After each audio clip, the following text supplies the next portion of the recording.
നമസ്കാരം. മതം മാറ്റം ഇന്ത്യയിൽ സർവ്വസാധാരണമാണ്. മറ്റ് രാജ്യങ്ങളിലൊന്നും ഇതുപോലെ മതം മാറ്റം നടക്കുന്നതായി എനിക്ക് അറിവില്ല. ഈ രാജ്യത്താണ് ഏറ്റവും കൂടുതൽ മതം മാറ്റം നടക്കുന്നതും അതിനോടനുബന്ധിച്ച് കലാപവും കൊലപാതകങ്ങളും നടക്കുന്നതും. ഈ മതം മാറ്റം ഇന്നലെയോ തുടങ്ങിയതല്ല. നൂറ്റാണ്ടുകളായി ഇവിടെ മതം മാറ്റം നടക്കുന്നുണ്ട്. മുഗളന്മാർ ഭാരതത്തിൽ വന്നപ്പോൾ ഹിന്ദു സമുദായത്തിൽ നിന്നും ധാരാളം ആളുകൾ ഇസ്ലാം മതം സ്വീകരിക്കുകയായിരുന്നു. മുഗളന്മാർ ബലമായിട്ടാണ് ജനങ്ങളെ ഇസ്ലാം മതം സ്വീകരിപ്പിച്ചത്. അന്ന് ഭരിച്ചിരുന്ന മുഗൾ രാജാക്കന്മാർ ബലം പ്രയോഗിച്ചാണ് അല്ലെങ്കിൽ ശക്തി പ്രയോഗിച്ചാണ് അന്നത്തെ ഹിന്ദുക്കളെ ഇസ്ലാമാക്കി മാറ്റിയത്. പക്ഷെ ഇസ്ലാമായി തീർന്നവർ ഈ നാട്ടുകാർ തന്നെയാണ്, ഈ രാജ്യത്തുള്ളവരാണ്. അവർ പുറത്തുനിന്ന് ഉള്ളവരല്ല. അവർ പെറ്റുപെരുകയാണ് ഇന്ന് ലക്ഷക്കണക്കിനും കോടിക്കണക്കിനും മുസ്ലിങ്ങൾ ഇന്ത്യയിൽ ഉണ്ടായത്. ക്രിസ്തു മതത്തിന്റെ കാര്യവും അങ്ങനെ തന്നെയാണ്. ക്രിസ്തു മതം പ്രചരിപ്പിക്കുവാൻ വന്ന മിഷണറിമാരും ആദ്യകാലങ്ങളിൽ ബലപ്രയോഗം നടത്തിയിട്ടുണ്ടെന്ന് പറയപ്പെടുന്നു. എന്നാൽ പിൽക്കാലത്ത് ഈ മതത്തോട് മനുഷ്യന് ആഭിമുഖ്യം വർദ്ധിക്കുകയായിരുന്നു. ഇന്ത്യയിലെ ജനങ്ങൾ മതം മാറാനുള്ള മുഖ്യ കാരണം ഇവിടുത്തെ ഹിന്ദുക്കൾ തന്നെയാണ്.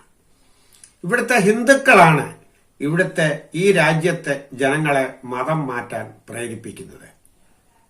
അത് കേൾക്കുമ്പോൾ നിങ്ങൾക്ക് ഞെട്ടൽ ഉണ്ടാവും, അല്ലെങ്കിൽ ഞാൻ പറയുന്നത് അവാസ്തവമാണെന്ന് നിങ്ങൾക്ക് തോന്നും.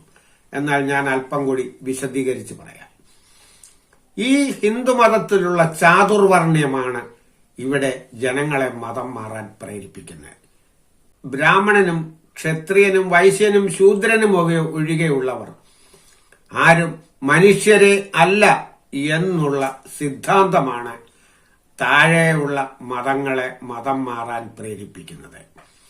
ഇവർ മതം മാറുന്നവരെ മതം മാറി എന്ന കുറ്റത്താൽ പീഡിപ്പിക്കുന്നു. മതം മാറിയില്ലെങ്കിലോ അവരെ ചവിട്ടി മെതിച്ച് ഇട്ടിരിക്കുകയാണ്. ഞാൻ ആദ്യം പറഞ്ഞ ഈ 4 ജാതികൾ ഒഴികെയുള്ള മറ്റു മനുഷ്യരേ അല്ല. ഈ മനുഷ്യർക്കും ജീവിക്കണമെന്ന് ആഗ്രഹമില്ലേ? നല്ല വസ്ത്രം ധരിക്കണമെന്നും നല്ല ഭക്ഷണം കഴിക്കണമെന്നും നല്ല പാർപ്പിടം വേണമെന്നും വസ്തുവകൾ വേണമെന്നും അവർക്കും ആഗ്രഹമുണ്ട്. പക്ഷേ നിർഭാഗ്യവശാൽ അവർ മനുഷ്യരല്ലാത്ത ആളുകളായതുകൊണ്ട് അവർ പുഴുക്കളെ പോലെ ജീവിച്ച് മരിക്കുകയാണ്. ഹിന്ദുക്കളുടെ ഈ ആശയത്തെയാണ് ക്രിസ്തുമതവും മറ്റു മതങ്ങളും മുതലാക്കിയെടുക്കുന്നത്. ഞാൻ ഒരൊറ്റ ചോദ്യം ചോദിക്കാം. ആ ചോദ്യത്തിന് ഇവിടുത്തെ ഹിന്ദുക്കൾ മറുപടി പറയണം. സവർണ ഹിന്ദുക്കളും അവർണ ഹിന്ദുക്കൾക്കും മറുപടി പറയാവുന്ന ഒരൊറ്റ ചോദ്യമാണ്. സ്വവർണ ജാതിക്കാരോടാണ് എന്റെ ചോദ്യം. നിങ്ങൾ ഈ താഴേക്കിടയിലുള്ള ഈ മനുഷ്യരെ, അതായത് നിങ്ങൾ ഈ ചാതുർവർണ്ണയത്തിന് താഴെയുള്ള ഈ മനുഷ്യരെ നിങ്ങൾ മനുഷ്യരായി ചേർത്ത് പിടിച്ചാൽ ഇവർ ആരെങ്കിലും മതം മാറുമോ? പറയൂ, ഇവർ ആരെങ്കിലും മതം മാറുമോ? എന്റെ അഭിപ്രായത്തിൽ ഇവർ ആരും മതം മാറുകയില്ല. ക്രിസ്തു വലിയ ദൈവമാണെന്നും അവിടെ നമുക്ക് പോയാൽ സ്വർഗരാജ്യം ലഭിക്കുമെന്നും പറഞ്ഞല്ല ദലിത് പിന്നോക്ക സമുദായത്തിൽപ്പെട്ട ആളുകൾ മതം മാറുന്നത്. അവർക്ക് സ്വാതന്ത്ര്യം വേണം, അവർക്ക് മനുഷ്യരായി ജീവിക്കണം, അവർക്ക് തലയുയർത്തി നിൽക്കണം. ഇതിനുള്ള അവസരം സവർണരായ ഹിന്ദുക്കളെ നിങ്ങൾ ഈ താണജാതിക്കാർക്ക് കൊടുക്കൂ. ഒരൊറ്റ മനുഷ്യനും മതം മാറുകയില്ല.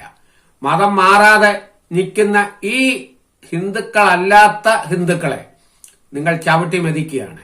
നിങ്ങൾ അവർ പുഴുക്കളെ പോലെ കാണുകയാണ്. നിങ്ങൾ അവരുടെ ഐത്തം പ്രഖ്യാപിച്ചിരിക്കുകയാണ്. നിങ്ങൾ അവരുടെ സ്ത്രീകളെ ബലാത്കാരം ചെയ്യുകയാണ്. നിങ്ങൾ അവരുടെ ആവശ്യങ്ങളെ നിങ്ങൾ അംഗീകരിക്കാതെ നിങ്ങൾ നോക്കുകുത്തിയായി നിൽക്കുകയാണ്. അവർക്ക് സ്വാതന്ത്ര്യം വേണ്ടേ? അവർക്ക് ജീവിക്കണ്ടേ? അവർ മനുഷ്യരല്ലേ? ഇവർ മനുഷ്യരാണെന്നും ഞങ്ങളുടെ സഹോദരങ്ങളാണെന്നും നിങ്ങൾ എന്ന് കാണുന്നോ അന്ന് ഇവിടുത്തെ മതപരിവർത്തനം ഇല്ലാതെയാവും. ഉറപ്പാണ്. മറ്റൊരു മതത്തിൽ കാണുന്നത് എന്താണ്? ക്രിസ്തുമതത്തിൽ ചേരുന്നതിനെ അവർ ക്രിസ്ത്യാനിയായി കാണുന്നത് അല്ലാതെ അവരെ ചേർത്ത് പിടിക്കുകയാണ്. അവർക്ക് വസ്ത്രവും പാർപ്പിടവും ഭക്ഷണവും നൽകി വിദ്യാഭ്യാസവും നൽകി അവരെ മനുഷ്യരാക്കാൻ ശ്രമിക്കുകയാണ്. അങ്ങനെ അവർ മനുഷ്യരായി തീർന്നാൽ ഒരുപക്ഷെ നിങ്ങൾ പ്രതീക്ഷിക്കുന്ന വോട്ട് ചിലപ്പോൾ കിട്ടിയെന്നില്ലെന്നിരിക്കും. നിങ്ങൾക്ക് ചിലപ്പോൾ അവരെ ചവിട്ടി മെതിക്കാൻ പറ്റിയില്ലെന്നിരിക്കും. അങ്ങനെ നിങ്ങൾ ചവിട്ടി മെതിക്കുന്ന ഈ ജനങ്ങൾ ആണ് മതം മാറുന്നത്. നിങ്ങൾ അവരെ ചവിട്ടി മെതിക്കാതിരിക്കൂ. നിങ്ങൾ അവരെ ചേർത്ത് പിടിക്കൂ. നിങ്ങൾ അവരെ സ്നേഹിക്കൂ. നിങ്ങൾ അവർക്ക് ഭക്ഷണം നൽകൂ. നിങ്ങൾ അവർക്ക് പാർപ്പിടം നൽകൂ. നിങ്ങൾ അവർക്ക് വിദ്യാഭ്യാസം നൽകൂ. നിങ്ങൾ ഒരാളായി കാണൂ. നിങ്ങളുടെ ഒരു സഹോദരനായി കാണൂ, സഹോദരിയായി കാണൂ. ഞാൻ പറയുന്നു, ഇവിടെ ഒരു മനുഷ്യനും മതം മാറുകയില്ല. ഇവിടെ മതം മാറുന്നത് മറ്റൊരു ദൈവത്തിലുള്ള വിശ്വാസം കൊണ്ടല്ല. മറ്റൊരു മതങ്ങൾ ഇവിടെ വന്ന് അവരിൽ ഒരാളായി ഈ പാവങ്ങളെ കാണുന്നത് കൊണ്ടാണ് അവർ അവരോട് ചേർന്ന് നിൽക്കുന്നത്. അതുകൊണ്ട് എന്റെ ഈ വീഡിയോ കാണുന്ന ഏതൊരു സവർണ ഹിന്ദുവും ചിന്തിക്കുക, നിങ്ങളാണ് ഇവിടെ മതം മാറ്റത്തിന് പ്രേരണ നൽകുന്നത്. നിങ്ങളാണ് ഇവിടെ മതം മാറ്റം നടത്താനുള്ള പ്രേരക ശക്തിയായി നിൽക്കുകയും മതം മാറിക്കഴിയുമ്പോൾ അവരെ ഉപദ്രവിക്കുകയും ചെയ്യുന്നത്.